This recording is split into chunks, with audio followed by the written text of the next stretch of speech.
Halo teman-teman, selamat siang dari kota Albuquerque di mana saya tinggal saat ini. Selamat datang kembali di cerita saya ya. Cerita kali ini adalah lanjutan dari cerita pengalaman hidup saya yang sudah saya bagikan minggu yang lalu. Tentang alasan kenapa saya akhirnya memutuskan untuk meninggalkan mantan suami saya. Saya mohon maaf, hari ini saya tidak menampakkan wajah saya di video karena terus terang saya tidak percaya diri hari ini untuk tampil depan kamera dan saya juga sedang bersiap-siap untuk berangkat kerja. Tapi saya tetap ingin berbagi dengan kalian karena mungkin saja ada yang sedang menantikan kelanjutan dari video saya minggu yang lalu. Oke, saya lanjutkan ya. Saya berpikir bahwa saat kita memilih pasangan, tidak ada satu orang pun dari kita yang berniat untuk gagal.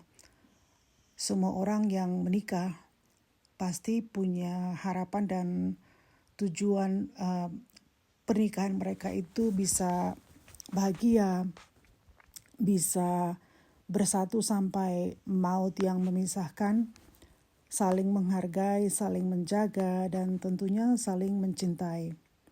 Dan saya yakin mungkin tidak ada satu manusia di muka bumi ini yang bercita-cita untuk menikah hanya untuk bercerai. Saya pun menginginkan hal yang sama. Dulu saat saya memutuskan untuk menikah dengan mantan suami saya pun mempunyai harapan yang sama seperti kalian. Hanya ingin dicintai dan dihargai seperti bagaimana layaknya suami istri. Hanya saja kenyataannya hidup tidak selalu berjalan sesuai dengan impian kita. Mantan suami saya itu bukanlah pria yang baik. Dia suka berjudi, suka mabuk-mabukan, sering main perempuan, bahkan memakai obat-obat terlarang. Mantan saya juga ini tidak pernah bertanggung jawab sebagai suami dalam hal financial atau keuangan. Jadi untuk kebutuhan sehari-hari, untuk makan dan apapun itu, buat saya dan anak-anak kalau menginginkan sesuatu maka saya harus mencari akal bagaimana untuk mendapatkan penghasilan. Semua pendapatan mantan suami saya itu dia pakai hanya untuk dirinya sendiri. Uang penghasilannya itu dia pakai untuk mabuk-mabukan, main perempuan, berjudi, dan membeli obat-obat terlarang. Dan yang lebih menyakitkan lagi, dia sering memukul saya dan anak-anak saya. Tidak hanya sekali dua kali, tapi berkali-kali.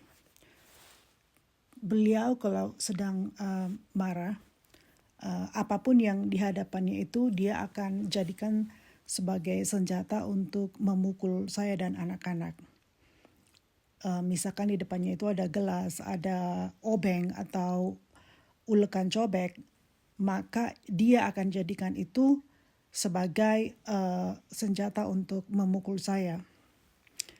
Yang lebih menyakitkan hati sebagai seorang ibu itu, dia sering memukul anak-anak saya tanpa kesalahan. Jadi saya pikir dia melakukan itu hanya untuk membuat saya menderita. Saya pun banyak kali diperlakukan kasar dengan cara dipukuli di depan anak-anak. Tujuannya itu saya tahu hanya untuk membuat anak-anak saya ketakutan. Perlu saya jelaskan sebelumnya, kehidupan kami itu tidak pernah ada kestabilan. Hidup kami itu selalu berpindah-pindah dari satu kota ke kota yang lainnya. Bukan karena tugas atau pekerjaan suami atau pekerjaan saya semata-mata kami pindah atau lari dari kota yang satu ke kota yang lainnya dikarenakan kelakuan suami yang selalu membuat masalah. Beliau sering sekali bertengkar dengan orang lain atau tetangga, berutang, atau mabuk-mabukan yang berakhir dengan perkelahian. Makanya kami harus pindah dari satu kota ke kota yang lainnya karena beliau itu selalu dicari orang untuk mempertanggungjawabkan perbuatannya yang pastinya juga berdampak pada saya dan anak-anak yang masih kecil pada saat itu. Hidup saya dan anak-anak itu seperti hidup dalam pelarian tanpa tahu kapan kami harus berhenti. Kami pernah lari dari Jakarta ke Solo, lalu ke Bali, dan ke Makassar, dan pelarian kami yang terakhir sebelum saya memutuskan untuk menyudahi pernikahan adalah kota Balikpapan. Kadangkala saya begitu capek berhadapan dengan masalah-masalah yang ditimbulkan oleh suami. Saya berpikir saya tidak bisa begini terus-menerus. Saya tidak bisa berdiam diri saja dan saya harus menyelamatkan anak-anak saya dan menyelamatkan diri saya sendiri. Kota pelarian terakhir kami itu adalah kota Balikpapan. Jadi kota Balikpapan itu adalah sebuah kota yang menjadi pelabuhan terakhir dari pelarian kami selama bertahun-tahun. Waktu kami pindah ke Balikpapan, anak pertama saya Christine saat itu berusia sekitar 6 tahun dan adiknya Kesia saat itu berusia sekitar 1 tahun. Di kota yang baru di Balikpapan, kami memulai hidup kami dari nol lagi. Di Balikpapan, saya mencoba peruntungan dan dengan membuka warung kecil-kecilan. Jadi kami menjual kebutuhan pokok rumah tangga dalam skala kecil ya, seperti beras, gula permen, kopi, minyak goreng, dan beberapa barang lain yang sering dicari warga sekitar. Saya waktu itu semangat karena saya berpikir walaupun kecil, usaha ini mungkin bisa kami jadikan awal untuk kehidupan kami yang lebih stabil. Tapi kenyataannya jauh dari harapan. Profit yang kami dapatkan itu amat sangat kecil. Bahkan seringkali kami tidak cukup untuk membeli makan sehari-hari, apalagi untuk membayar uang kontrakan tiap bulannya. Seringkali saya harus memilih uang hasil jualan ini dipakai buat beli lauk sehari-hari atau ditabung sedikit demi sedikit buat bayar kontrakan. Pilihan-pilihan kecil kelihatannya ya, tapi berat seperti hal-hal itu membuat saya lelah. Apalagi saat itu saya berjuang hanya sendiri saja. Saya merasa ada yang tidak seimbang dalam hubungan kami sebagai suami istri. Saya yang terus mencari cara agar hidup kami tetap bisa berjalan, sementara dia lebih sering bersantai dengan teman-temannya, merokok, membeli minuman keras, atau berjudi, seolah-olah semua tanggung jawab dalam rumah tangga itu bukan tanggung jawab dia, tapi tanggung jawab saya sendiri. Tahun itu tahun di mana kami pindah ke Balikpapan itu sekitar tahun 1999 di Indonesia. Saat itu ada jenis perjudian legal bernama SDSB atau sumbangan dana sosial berhadiah, atau lebih dikenal lagi dengan nama togel. Banyak orang yang tergila-gila memainkan togel karena hadiahnya bisa sangat besar jika angka tebakan mereka itu keluar. Di Balikpapan saat itu ada satu bandar togel yang terkenal. Bandar togel ini berasal dari suku yang sama dengan mantan suami saya. Mohon maaf ya teman-teman, saya tidak usah sebutkan nama sukunya. Yang pasti berasal dari salah satu suku di Indonesia. Dan karena persamaan suku dan kepercayaan mereka yang sama, mantan suami saya akhirnya dipercaya menjadi salah satu penjual togel. Awal-awalnya dia dipercaya dan dianggap jujur. Setiap malam setelah penjualan ditutup, para penjual harus menyetorkan uang hasil penjualan beserta nomor-nomor yang telah dibeli oleh klien kepada bandar togel. Sifat tamak dan penipu seseorang sepertinya memang susah untuk dirubah. Begitupun juga dengan sifat mantan suami saya. Lama-kelamaan sifat aslinya mulai terlihat. Dia menyembunyikan sebagian uang hasil penjualan togel itu. Misalkan hasil penjualan hari itu 2 juta rupiah, maka yang dia hanya setorkan 1 juta saja. Dan sisanya dia simpan sendiri.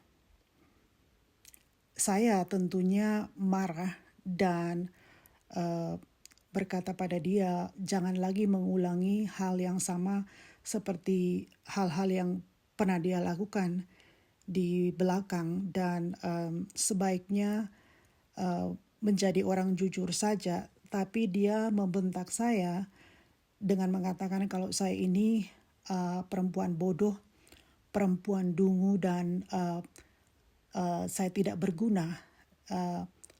Saya tidak tahu apa-apa dan sebaiknya saya diam saja. Dia memang sudah terbiasa menjadi seorang penipu dan membohongi orang-orang yang mempercayai dia. Sampai pada suatu hari datanglah suatu malapetaka di mana saat itu seorang pembeli memenangkan togel dengan jumlah yang sangat besar pada saat itu. Uang kemenangannya sekitar 20 juta rupiah. Mungkin bagi teman-teman ada yang merasa bahwa uang 20 juta itu uang yang kecil, tapi kalau kita tidak punya uang ya tentunya uang itu jumlah yang pasti sangat besar ya. Nah, dikarenakan nomor yang dimenangkan oleh si pembeli togel ini tidak pernah disetorkan oleh mantan suami ke bandar, maka saat nomor itu keluar sebagai pemenang, si pembeli tidak mendapatkan apapun. Si pembeli ini tentu amat sangat marah, dan yang lebih parahnya lagi, si pemenang ini adalah seorang anggota militer yang masih aktif. Sewaktu pemenang lotre ini menagih uang kemenangannya ke bandar, tentunya bandar tidak tahu apa-apa ya, karena uang itu atau nomornya itu tidak disetorkan ke bandar. Jadi bandar itu menyuruh si pemenang ini untuk langsung menagih ke mantan suami saya.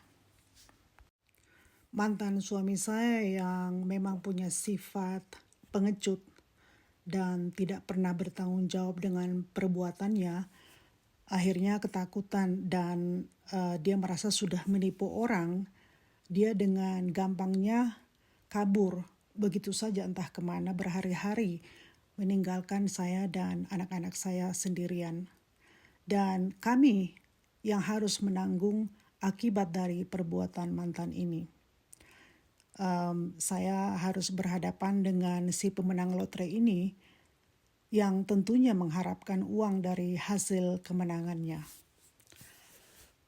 Anggota militer itu mencari rumah kami dan datang dengan rasa yang sangat marah, berkali-kali mendatangi rumah kami dan mengetuk pintu dengan keras mencari suami saya saat itu. Dikarenakan suaranya yang besar dan menggelegar, banyak tetangga yang menyaksikan kejadian itu dan mereka berbisik-bisik dan mencibir membicarakan keluarga kami. Bapak tentara yang mencari suami saya saat itu tentu tidak percaya kalau saya tidak mengetahui di mana suami saya saat itu, di mana dia berada. Kenyataannya memang saya tidak tahu di mana suami saya kabur. Yang saya tahu dia hanya meninggalkan kami begitu saja karena mungkin dia takut. Dan setelah kejadian itu, tetangga-tetangga itu mulai menjauhi saya dan anak-anak saya. Di mata mereka, saya seolah-olah juga adalah salah satu pelaku dalam kebusukan yang ditimbulkan oleh suami saya pada saat itu. Tetangga-tetangga mulai menjauhi kami dan tidak mau menyapa kami atau membalas sapaan kami. Entah berapa minggu setelahnya, tengah malam sewaktu tetangga sudah sepi, malam itu suami kembali ke rumah secara diam-diam. Mantan suami saya menyuruh saya untuk berkemas-kemas dan menyuruh kami untuk kabur lagi. Dia dengan tergesa-gesa menyuruh saya untuk meninggalkan barang-barang kami saja dan hanya menyuruh saya untuk membawa baju-baju kami saja dan meninggalkan barang-barang lainnya. Saya menolak. Saya katakan kalau kamu mau kabur, silakan. Saya sudah capek dengan semua ini. Sampai kapan kita harus hidup dalam pelarian terus-menerus? Apalagi saat itu, Christine anak saya yang pertama itu sudah mulai bersekolah. Rasanya saya hanya ingin hidup yang damai, tidak lagi hidup dalam pelarian. Malam itu, untuk pertama kalinya, saya berani berkata tidak. Subuh-subuh, saat belum banyak tetangga yang terbangun, mantan suami meninggalkan kami entah kemana lagi. Karena kami dijauhi tetangga dan yang punya kontrakan itu mengusir kami, mungkin mereka merasa bahwa kami ini keluarga penipu. Akhirnya saya harus mencari kontrakan yang baru lagi. Setelah lama mencari, akhirnya kami menemukan tempat kontrakan kecil di daerah Somber. Somber itu dulu ya adalah pelabuhan kecil yang dimana pelabuhan itu dipakai untuk ferry yang menghubungkan kota-kota lainnya dengan Somber, misalkan ke Mamuju atau mungkin ke Banjarmasin atau Pontianak. Usaha kecil-kecilan yang saya tekuni di kontrakan kami yang lama itu sekarang tidak ada lagi. Perlu saya jelaskan, setelah kami pindah ke kontrakan yang baru di daerah Somber, mantan suami datang dan tinggal lagi dengan kami di kontrakan yang baru karena menurut beliau bapak tentara yang menang lotre itu pasti tidak tahu alamat rumah kontrakan kami yang baru. Dan setelah mantan suami saya ketahuan menipu bandar, maka bandar tidak percaya lagi pada beliau untuk berjualan togel dan dia dipecat. Jadi berdua kami betul-betul tidak punya penghasilan apapun lagi pada saat itu. Di kota Balikpapan saat itu ada beberapa pelabuhan. Jadi ada satu pelabuhan yang cukup besar. Pelabuhan ini cukup terkenal, namanya Pelabuhan Semayang. Jadi di pelabuhan ini disitulah kami mencoba mencari peruntungan kami berikutnya. Jadi setiap hari kami datang ke pelabuhan membawa buku-buku, koran, majalah, komik, dan buku cerita lainnya. Barang-barang bacaan itu kami jajakan ke para penumpang kapal, baik yang sedang menunggu naik maupun yang sedang transit.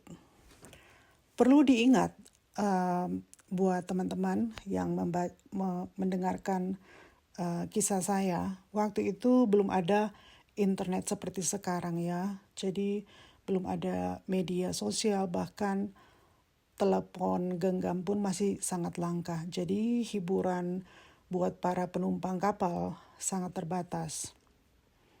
Bayangkan mereka harus menempuh perjalanan berhari-hari di tengah laut tanpa sinyal, tanpa video, atau tanpa musik yang tinggal diputar dari ponsel seperti sekarang ini.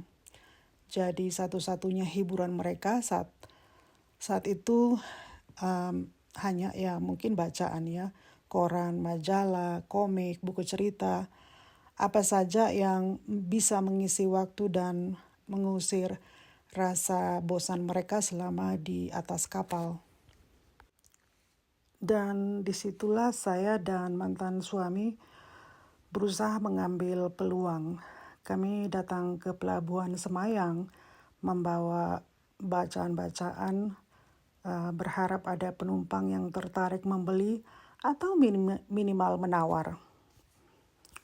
Cuaca di pelabuhan tentunya itu panas sekali ya. Kalau lagi panas ya panas. Kadang-kadang hujan tiba-tiba turun. Tapi kami tetap harus bekerja, menjajakan buku-buku pada siapa aja yang mau membelinya. Saat itu seperti yang sudah saya katakan, anak saya Keisha baru umur 1 tahun. Jadi saya sambil menggendong anak saya Keisha,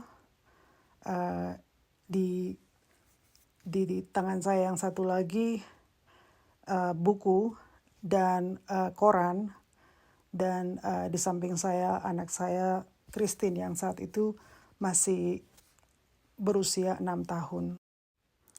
Christine anak saya yang baru berusia 6 tahun, karena dia di samping saya, jadi dia juga mungkin melihat bagaimana saya menjual. Nah, dia juga berusaha untuk membantu menjual koran dan majalah. Kadangkala ada yang beli, kadang cuma dilirik sebentar lalu diabaikan. Tapi bagi saya meski berat, pekerjaan ini lebih baik daripada diam dan menunggu keajaiban saja. Setidaknya saya tahu saya sedang berusaha dan saya sedang berjuang.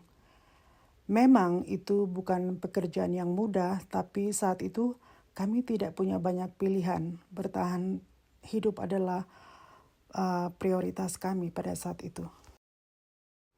Suatu hari sepulang dari berjualan di pelabuhan, saya dan anak-anak pulang ke rumah itu naik angkot.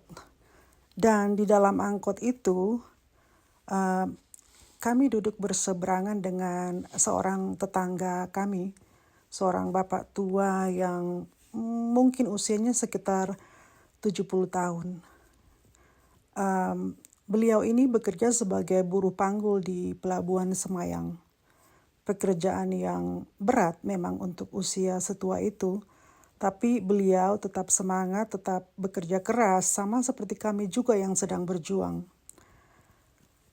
Nah, ketika kami hendak turun dan saya mengeluarkan uang untuk membayar ongkos, tiba-tiba Pak Supir itu berkata bahwa, "Oh Bu, sudah uangnya sudah dibayar sama Bapak yang tadi."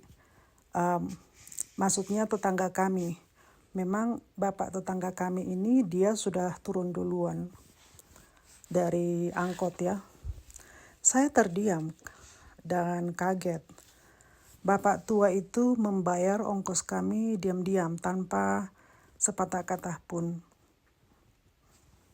Hati saya itu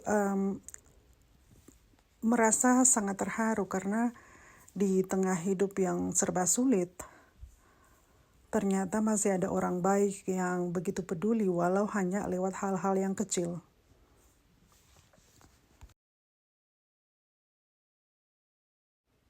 Tapi kebahagiaan kecil itu hanya bertahan sebentar saja. Karena sesampainya di rumah, saya menceritakan kejadian itu kepada suami saya saat itu. Saya berpikir dan saya mengira dia akan ikut tersentuh dan mungkin akan berterima kasih pada tetangga kami. Tapi yang terjadi malah sebaliknya. Mantan suami itu benar-benar marah dan meledak. Dia menuduh saya berselingkuh dengan bapak tua itu. Saya benar-benar shock ya, karena saya tidak menyangka kalau cerita sederhana saya itu bisa ditanggapi dengan kemarahan sebesar itu oleh mantan. Dan tanpa dia berpikir panjang, mantan suami saya keluar rumah dan mendatangi tetangga kami itu. Dengan berteriak-teriak, mantan suami memaksa bapak tua itu mengaku bahwa saya dan bapak tua itu ada hubungan. Benar-benar tuduhan yang tidak masuk akal. Tentu saja bapak tua itu marah. Kehormatan dia sebagai orang tua diinjak-injak hanya karena kebaikan yang kecil. Pertengkaran pun terjadi. Mereka saling dorong, saling teriak, nyaris saling membunuh. Untung saja istrinya bapak tua ini datang dan melerai ke perkelahian itu. Dan sejak saat itu teman-teman, di tempat kontrakan kami yang baru, lagi-lagi kami harus punya masalah dengan tetangga. Dan lagi-lagi karena ulah oleh suami saya. Tetangga-tetangga lagi-lagi menjauhi kami. Mereka tidak lagi menyapa kami atau membalas sapaan kami. Anak-anak mereka itu dilarang bermain dengan anak-anak kami. Saya betul-betul merasa dikucilkan, dihukum atas sesuatu yang tidak saya lakukan. Dan untuk pertama kalinya, saya merasa bahwa apakah ini kehidupan yang pantas saya pertahankan? Di balik semua masalah yang saya hadapi bersama suami, mulai dari kemiskinan, fitnah, hingga dikucilkan tetangga, ada satu hal yang membuat saya hidup dalam ketakutan setiap hari. Jadi setiap malam sebelum tidur, suami saya itu punya kebiasaan untuk menyelipkan pisau di bawah bantal. Beliau itu sering mengancam saya dengan berkata, kalau kamu berani menolak saya malam ini atau kapan saja saya mau, saya akan bunuh kamu dan anak-anak. Karena itu saya sering membayangkan hal buruk. Yang saya bayangkan itu bagaimana kalau malam itu dia bermimpi buruk lalu tanpa sadar menarik pisau dari bawah bantal. Bagaimana kalau misalkan tiba-tiba dia kehilangan kendali dan membunuh saya? Dan anak-anak yang saya tidak tahu apa-apa itu, bagaimana nasib mereka nanti? Saya merasa seperti hidup di ujung tanduk setiap harinya. Dalam ketakutan itu, yang biasa saya lakukan hanya memeluk anak-anak saya, Kristi dan Kesia, yang masih sangat kecil. Dan kami hanya bisa berdoa semoga suatu hari nanti Tuhan akan membukakan kami pintu yang lebih baik lagi. Suatu malam ketika anak-anak itu sudah tertidur pulas di samping saya memandangi mereka satu persatu dan entah kenapa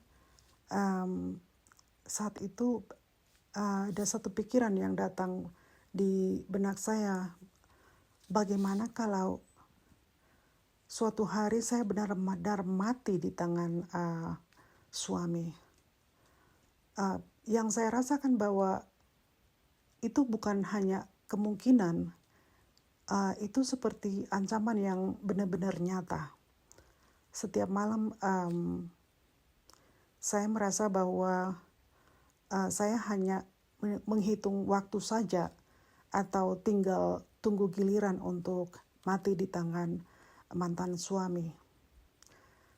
Dari semua ketakutan itu, ada satu pertanyaan yang benar-benar membuat saya itu takut sekali ya.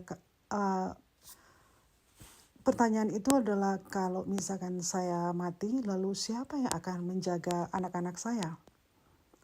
Saya tahu dengan sangat pasti mantan suami saya atau ayah dari kedua anak saya itu tidak akan peduli. Dia tidak akan mampu menjadi pelindung buat anak-anak kami. Dia bahkan tidak bisa menjaga dirinya sendiri, apalagi dua anak kecil yang masih butuh cinta, bimbingan, dan rasa yang aman. Dan di situ itu saya merasa seakan-akan saya disambar petir. Saya mulai berpikir bahwa saya tidak bisa terus begini. Saya tidak bisa hanya menunggu sampai hari buruk itu benar-benar datang. Saya benar-benar harus pergi demi anak-anak saya dan demi dua jiwa kecil yang saya lahirkan dengan cinta. Saya tidak ingin anak-anak saya tumbuh dalam ketakutan, dan saya juga tidak ingin mereka percaya bahwa cinta itu menyakitkan dan beginilah contoh keluarga yang sebenarnya, di mana ayah yang selalu hanya menjajah anak-anaknya dan menjajah ibunya. Saya tidak ingin anak-anak saya melihat bahwa itu sesuatu hal yang biasa. Malam itu sewaktu saya menangis, saya membuat keputusan yang paling berani dalam hidup saya, bahwa saya harus kabur. Saya harus kabur bersama anak-anak saya dan meninggalkan suami yang bengis. Teman-teman, bagaimana saya kabur dan bisa keluar dari Balikpapan pada saat itu, akan saya ceritakan di kisah selanjutnya ya, karena saya sedang bersiap-siap untuk pergi kerja. Buat teman-teman yang juga ingin berbagi cerita, apapun itu ya teman-teman, entahkah itu tentang hidup, tentang cinta, perjuangan, atau luka yang pernah kalian alami, silakan kirimkan pada saya. teman-teman bisa kirim dalam bentuk video, rekaman suara, atau kalau teman-teman mau menulis ceritanya saja, misalkan teman-teman ingin lebih private, boleh juga. Jadi cerita teman-teman itu akan saya tayangkan di channel ini. Channel ini adalah channel yang saya peruntukkan sebagai bentuk ruang berbagi kita dan saling menguatkan satu dengan yang lainnya. Cerita teman-teman bisa dikirimkan ke nomor WhatsApp saya di 1505-730-6791. Jadi nomornya 1505-730-6791. Nomor ini nomor Amerika ya teman-teman ya. Jadi saya mohon teman-teman mengirimkan cerita apa yang ingin kalian ceritakan. Teman-teman, sampai jumpa di cerita saya selanjutnya ya. Salam sayang dari saya dan ingat teman-teman, kamu tidak sendirian. Sebelum saya menutup cerita saya ini, saya ingin menyampaikan satu hal dengan jelas dan sangat tulus. Teman-teman tolong jangan pernah mencari tahu siapa nama mantan suami saya atau dimanapun beliau berada saat ini. Semua itu sudah menjadi bagian dari masa lalu saya, masa lalu yang pahit memang, tapi juga masa lalu yang sudah saya lepaskan. Saya tidak ingin membuka kembali luka lama. Saya tidak mau mengorek-ngorek luka yang sudah saya jahit dengan susah payah. Saya sudah memaafkan beliau sepenuhnya. Bukan karena apa yang dia lakukan itu benar, tapi karena saya memilih untuk tidak hidup dalam kebencian. Saya ingin berdamai dengan hidup saya, dengan masa lalu saya, dan melangkah ke depan dengan hati yang lebih ringan. Saya merasa bahwa tidak ada gunanya terus-menerus menoleh ke belakang jika itu hanya membuat langkah saya menjadi lebih berat. Yang terpenting sekarang ini adalah bagaimana saya bisa menjadi versi terbaik dari diri saya untuk anak-anak saya dan untuk orang-orang yang mungkin sedang mengalami hal serupa dan sedang butuh harapan. Cerita ini bukan untuk menyudutkan siapapun itu, tapi saya ingin menunjukkan bahwa dari luka yang paling dalam pun kita bisa bangkit dan menemukan cahaya untuk diri kita dan orang-orang yang kita cintai. Teman-teman, terima kasih sudah mendengarkan cerita saya. Saya menunggu cerita dari teman-teman yang lainnya. Dan kalau teman-teman masih mau mendengarkan cerita saya untuk selanjutnya, akan saya ceritakan di cerita yang akan datang. Teman-teman, terima kasih. Saya akan bersiap-siap berangkat kerja. Semoga Tuhan memberkati kita semua. Salam sayang dan sampai jumpa di cerita yang akan datang.